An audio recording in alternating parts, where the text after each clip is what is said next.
Hello there, welcome back to another video in this Numpy tutorial series, and in this video I am going to explain you the difference between copy function and view function in Numpy. And this video is going to be pretty short, so let's do the coding without wasting any more time. Now let's make a function, let's make a array is equal to np.arange, and I'm going to give it like 1 comma 10. Okay, so if I print it out, it is going to be 1 to 9. Okay, so this was easy. Now let's take what we need to do.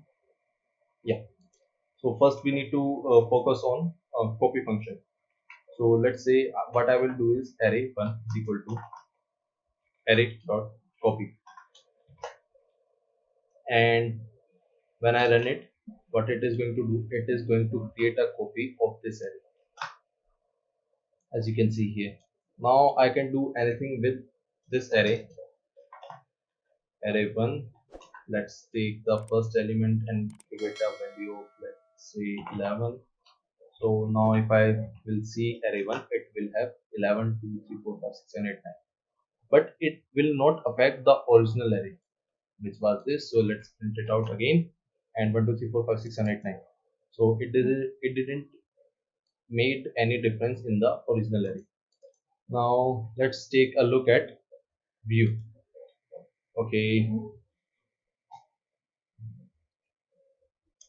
array2 is equal to arr.view, and what I'm going to do, I'm going to show the array, and as you can see, like the copy function, it created a copy of array,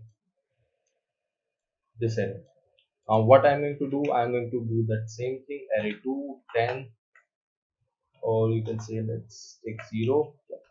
0 is equal to 11, and when I'm going to print array2, it will have this, similarly like the copy function. But the thing is that when I did this, when I run this online, what happened is that it also altered our original array. So as you can see here, array is also altered now. So copy function, what copy function does, it creates a copy of an element. So it will take, let me just explain you from start. So what copy function does, let's suppose this is your array in your memory, will make a copy of this and store this on some other place. Okay, and so now you can make any changes in that, it will not affect this because these are for different location. In the case of view, what we are doing is that we just gave, this is the memory location whose name was array, and with the view function we just gave it another name as array2. So now anything you make changes to array2, it is also going to reflect in the original array because the memory location is the same. So guys, this was it about view and the copy function in Numpy. So I hope that you understood all the concepts here, although it was pretty easy. So thanks for watching, and I'll see you next time.